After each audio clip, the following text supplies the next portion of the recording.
Je veux demeurer près de toi, être purifié dans ta présence. Je veux me prosterner à tes pieds, entendre ta voix et marcher avec toi. Hello toi et bon retour sur ce podcast One Story, One Word, une histoire, une parole.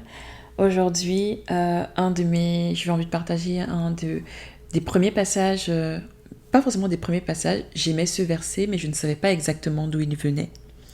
Mais aujourd'hui quand j'ai lu encore le passage, je me suis dit, c'est de là, c'est de cette histoire que ça vient et j'ai encore plus aimé ce passage. Donc aujourd'hui on va lire Marc 10, du verset 17 jusqu'au verset 22. Et en sortant sur la route, un homme accourut et se mit à genoux devant lui et lui fit cette demande. Bon docteur, que dois-je faire pour hériter la vie éternelle? Et Yehoshua lui dit, pourquoi m'appelles-tu bon? Nul n'est bon excepté un seul Elohim.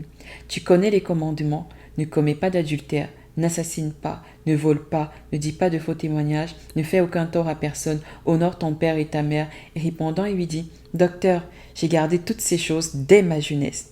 Mais Yehoshua l'ayant regardé les mains, il lui dit, il te manque une chose, va et vends tout ce que tu as, et donne-le aux pauvres, et tu auras un trésor dans le ciel.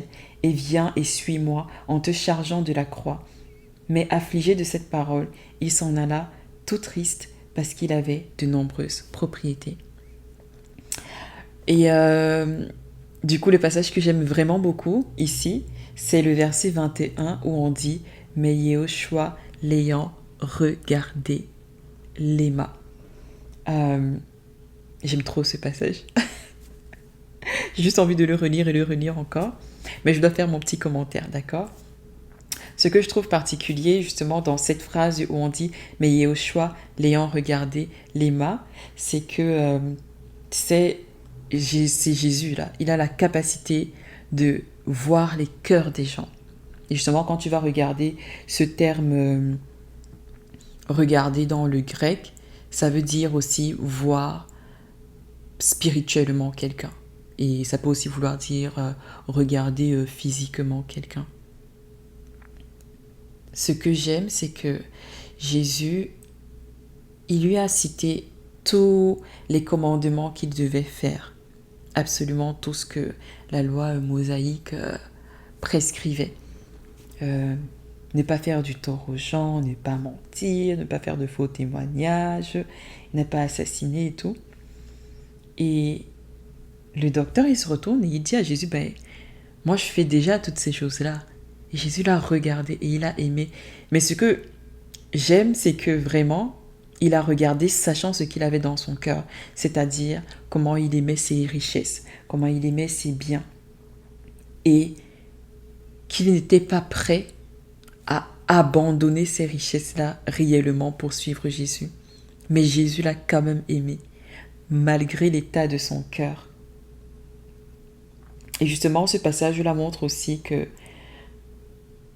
le réel trésor qu'on a,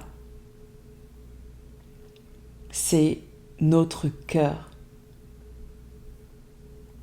Et qu'est-ce qu'il y a dans ton cœur? Est-ce que ce sont les choses du monde ou est-ce que ce sont les choses du ciel? Et quand je le lisais, je me disais, c'est parfois tu as ces moments de doute où tu te dis, est-ce que Dieu m'aime encore avec l'état de mon cœur? Est-ce que Jésus est réellement capable de m'aimer comme je suis? Je suis tellement mauvais. Je n'ai pas abandonné la cigarette, j'ai pas abandonné l'alcool, j'ai pas abandonné ça.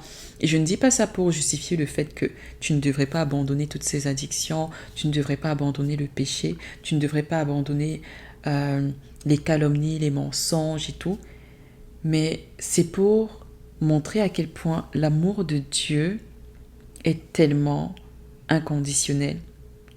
Mais non, ça ne veut pas dire que parce que tu vis d'une manière désordonnée, tu vas être sauvé. Mais ça n'empêche pas que Jésus t'aime. Si tu doutes que Jésus t'aime, je veux aujourd'hui que tu crois. Je veux aujourd'hui que nous croyons, nous tous, que moi aussi. Moi aussi, je crois que Jésus nous aime vraiment profondément, sincèrement, inconditionnellement.